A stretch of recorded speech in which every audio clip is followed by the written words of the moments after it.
Hello and welcome to Bestiapilosus, the hairy beast where we talk about everything extinct and hairy. My name is Benjamin Berger and I'm sorry, for the last several months this summer, I've not been making new Bestiapilosus videos. And my only fan on the internet has been complaining all over the internet. Bring back the Bestiapilosus! So, instead of whining about all the other duties that I do, and the fact that I've been in the field, making new fossil discoveries, and with all the new course videos that you've been seeing popping up on my YouTube channel, I decided to post one new Bestiapilosus video a week, or I'll do something desperate. I just don't know what that is. You'll also see 40 new videos from my invertebrate paleontology and paleobotany course, and next spring 40 new videos from my vertebrate paleontology course. So buckle up your fossils for a whole lot of paleontology. This week I'm going to be talking about the fossil record of rhinoceroses. Rhinoceri? Rhinos? We equate rhinos with Africa and Southeast Asia, where they live today. But in the geological past, rhinos had a wide geographic range from North America, throughout Asia and Europe, as well as Africa. There are 5 species living today, all of which are near extinction. There are 2 African rhinos and 3 Asian rhinos. The first African rhino is the white rhino, Untitled Chapter. The white rhino is not really white, it's gray. There are 2 isolated populations of the white rhino, which are recognized as subspecies. The northern white rhino is extinct in the wild, with just 4 individuals in zoos, and hence really on the brink of extinction. However, the southern population of white rhino, which ranges across Botswana, Namibia, Zimbabwe, and South Africa, is doing a little bit better with an estimated 20,000 individuals. The black rhino, Rhinoceros bicornis, is not really black, but like the scientific name suggests, has 2 horns. Well, just like the white rhino. They should have named the white rhino the wide-mouthed rhino, and the black rhino the narrow-mouthed rhino. That's the major difference between the two. The white rhino has a wide mouth useful for grazing grass, while the black rhino has a narrow mouth useful for browsing on bushes and shrubs. The black rhino, Rhinoceros bicornis, has a number of relic populations scattered across southern Africa, from Kenya down to Namibia, but with a population of only about 5,000 individuals. This means that the number of individual rhinos in Africa is smaller than the total population of Burlington, Iowa. In Asia, it's not much better. It's a whole lot worse. There are 3 species. The Indian rhino, Rhinoceros unicornis, which is found in Assam, that's the little winged part of India, also in Nepal and Bhutan, and found along the rivers of the Himalayan foothills. Like the name suggests, Rhinoceros unicornis has 1 horn. It may have been the living legend for the unicorn myth. Unicorn power! The Indian rhino has the thickest skin, which almost resembles plates of armor. Unicorn power! The Java rhino, Rhinoceros sundacus, is only known from about 50 individuals in the Ujung Kulon National Park in Java. 100 years ago, it was known across Southeast Asia. The last known rhino outside the national park was shot and killed in 2010, although the population was decimated during the Vietnam War and heavy hunting during the early 1900s. It's unknown if the Java rhino will survive into the future given how small the population has become.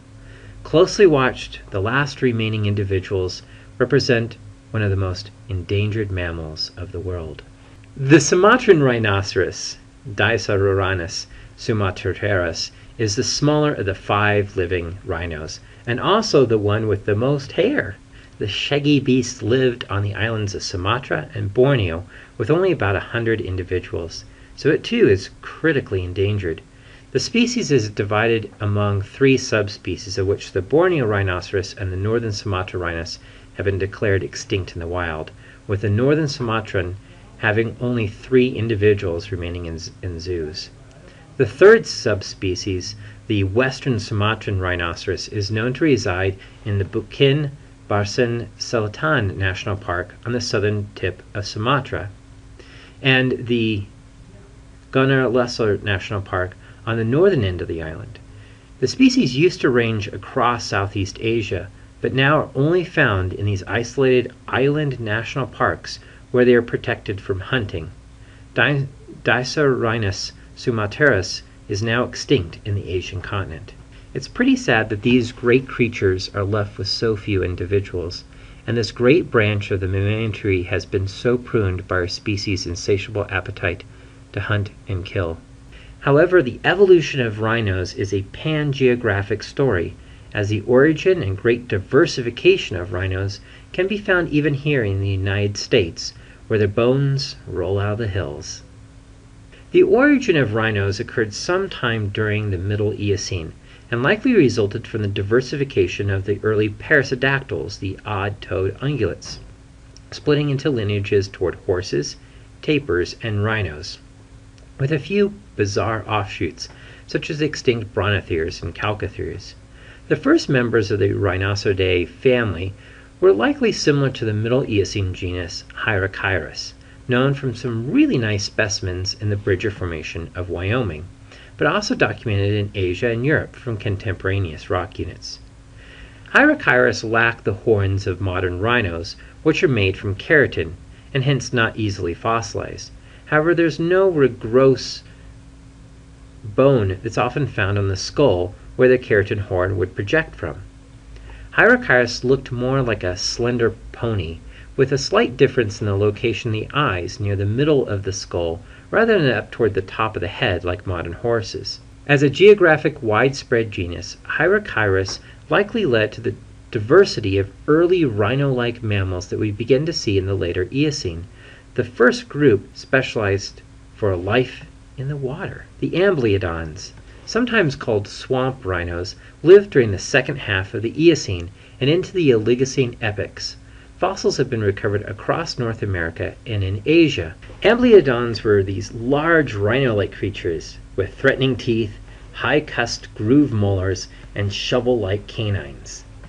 Amblyodons exhibit depressions on either side of the nose opening, indicating that they had muscular lips, and possibly a proboscis, somewhat like modern tapirs and elephants. A number of excellent amblyodonts have been found here in Utah, as well as in the Badlands of South Dakota.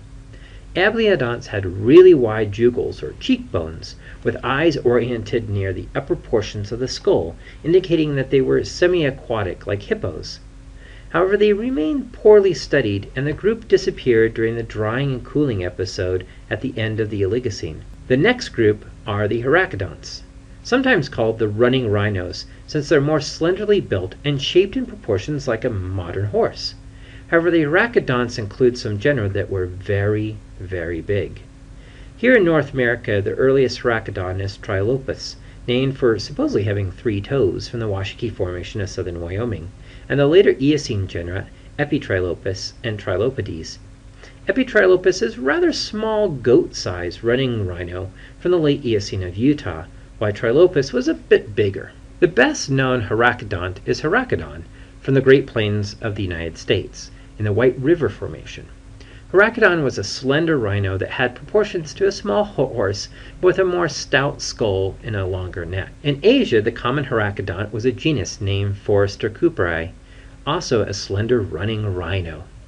The name is a tribute to the English paleontologist Clive Foster Cooper, who discovered remains of Forest Cooperi's more famous descendants in the late Eocene and Oligocene of Asia, the Enthricthotheres.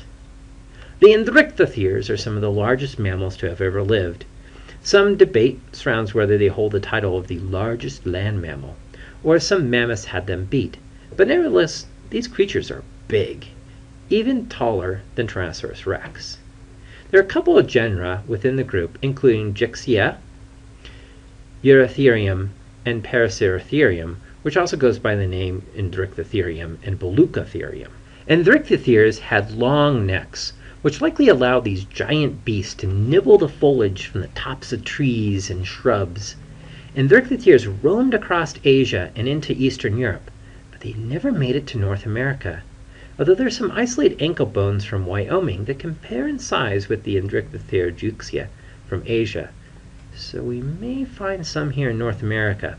Like some early rhinos, Untitled had retracted nasal openings, suggesting that they had a flexible upper lips and noses, a bit like the tapir. True rhinos first appeared during the Middle Eocene, with one of the oldest forms known from Utah, Unticeros, discovered near the town of Miton, Utah.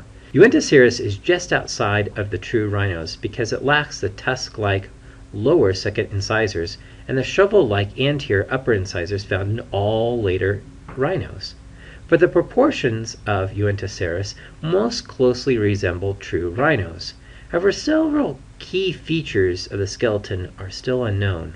The first true rhino that everyone agrees belongs to the Rhinoceridae family is the narrow-skulled genus Rhinoceros, known from the Hancock Quarry in Oregon in the John Day fossil beds, and the similar aged but larger Pentragonus, known from the White River Formation in the Great Plains, including the Badlands of South Dakota, where it is called Cainops. So I've been looking for some of these really early rhinos here in Utah, and I found in the collections of the Smithsonian a fragment of a tooth that was collected from the Duchesne River Formation that compares well with other specimens of Pentragonus, often labeled as Cainops. And supposedly, there's a partial skull in the Field Museum there in Chicago that belongs to this genus, FMNH PM22411, that I would love to see, and which is also mentioned in Don Protho's book on North American rhinos. So these early true rhinos were also present here in Utah during the late Eocene. The best known late Eocene true rhino is the genus Trigonus. Many excellent specimens of complete skeletons of Trigonus were discovered in Weld County, Colorado near Denver by the Colorado Natural History Museum in the 1920s. This museum is now known as the Denver Science Museum. Many Trigonus specimens are housed at the American Museum in New York and the University of Colorado Museum in Boulder. Trigonus is the first fossil rhino that really looks like a rhino and that we have a complete skeleton of. One of the coolest museum displays is the skeleton of Trigonus in Denver, which exhibits half a sculpture of the reconstructed anatomy of this early rhino on the other side of its fossilized skeleton. Another well-known late Eocene and early Oligocene fossil rhino is the hornless subharachodon, which includes the genus Cainops. Despite its name, subharachodon, it's not a harachodont, but a true rhino, slightly smaller than Trigonus, with a narrow skull that ends anteriorly in a V shape. During the late Eocene, rhinos appeared in Asia, but rhinos really took off after the Oligocene-Eocene boundary when they diversified across all Asia and Europe and continued to be well represented in North America. It was also during this time that the fossil rhinos took on the appearance of modern rhinos by exhibiting horns. Diceratotherium is the first rhino to exhibit rugosities on the nasal bones, indicating that at least in male individuals there was horns. In fact, Diceratotherium had paired horns over the nose side by side, which is unlike modern rhinos, which are unpaired. Diceratotherium is found in Europe and North America, but many of the contemporary Oligocene rhinos in North America, Europe, and Asia remained hornless. One of the more unusual rhinos in the Oligocene of Europe was Rhinoceros, which lacked horns but had long shovel-like lower incisors that projected out of the mouth. The passage of rhinos into Africa was prevented by a large seaway called the Tethys Sea, which separated Africa from southern Europe, which at the time was a cluster of islands. In Africa, large embrithopods, relatives of the modern elephants, roamed, including the non-rhino Elasmotherium, which unlike rhinos had these massive horns formed actually from bone rather than keratin. However, during the late Oligocene, the close proximity of the two continents led to a great interchange of mammals. African mammals moved north, while European mammals moved south. The rhino invasion of Africa resulted in selectively replacing those embrithopods. These new African rhinos included genera like Branchipatherium, Acinotherium, Chiliotherium, and the horned Lartertotherium. These were also known from Europe, so the invasion of European rhinos into Africa was accelerated during the Miocene epoch. By the late Miocene, around 7 million years ago, both the white and black rhino genera, Rhinoceros and Sumatran, appeared around the same time as we humans were getting our start in Africa. In Europe, Asia, and North America, rhinos were diversifying throughout the Miocene epoch. One of the most famous places to see fossil rhinos is Agate Springs Quarry in northwestern Nebraska, which is a national monument. Here, hundreds of fossils of the small rhino Rhinoceros have been found. This paired horn rhino lived in herds along the ancient river system. When drought struck, these animals died, often near impossible water sources, and their bones were then later transported as floodwaters returned and buried them in large and dense bone beds. A number of small hornless and small rhinos lived throughout North America, Asia, and Europe during the Miocene, including Floridaceros in Florida, Gaseosaurus from Nebraska, Epheliops, which also has been found in the states west of the Mississippi River, and the equally widespread genus Parasaurus. Fossil rhinos from the eastern United States are very rare. Some fragmentary remains have been found in New Jersey near the Garden State Parkway, but they're so fragmented they can't really be assigned to a species. Recently, however, there's a wonderful, well-preserved fossil site in eastern Tennessee, the Gray Fossil Site, which was discovered during a survey for a new highway. The site is now home to active research which has revealed fossils of one of the last North American rhinos, Teleoceras. The last North American rhino is really kind of weird looking. It's the short-legged Teleoceras. These stubby-legged rhinos roamed across North America into the Great Plains where the bones are common in Nebraska.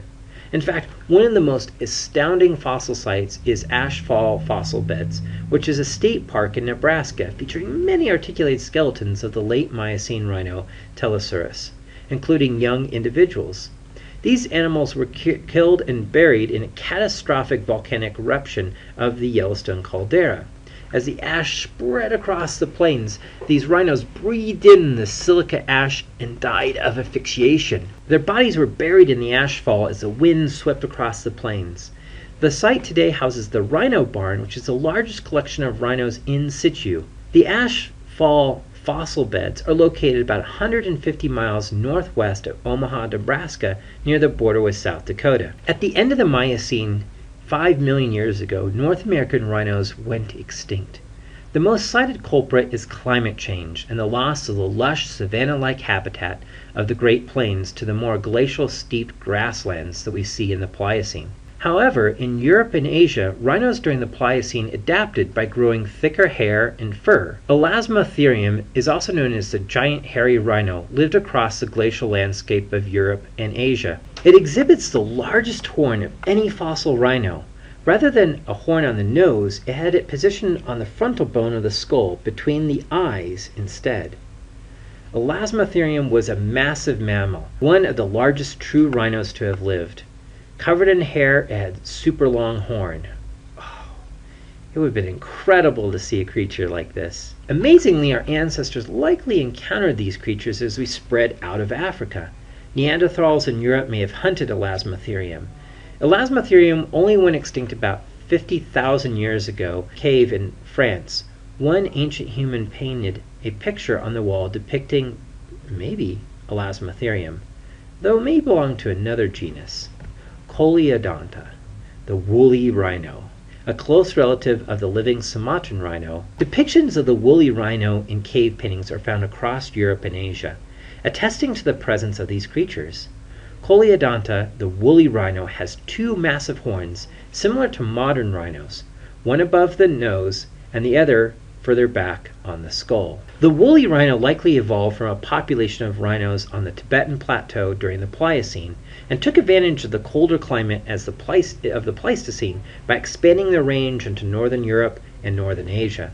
A few mummified woolly rhinos are known, including one discovered in the tar pit in Poland, and several have been recovered from Siberia. The woolly rhino went extinct about 10,000 to 8,000 years ago, around the same time as the mammoths. They likely were overhunted as human populations grew during the early Holocene, spreading north following the megafauna. Africa and the jungles of Southeast Asia served as refuges for these remaining populations of rhinos. Today, we may lose these amazing creatures altogether. Rhinos today are our living dinosaurs, and we stand on the brink of preserving them for the future or letting them only become known from the fossil record. I would love to see humans work together to preserve these incredible creatures before it's too late. Thanks for watching. If you'd like to help out preserving rhinos, I posted some links to some great organizations below, and they're always looking for donations.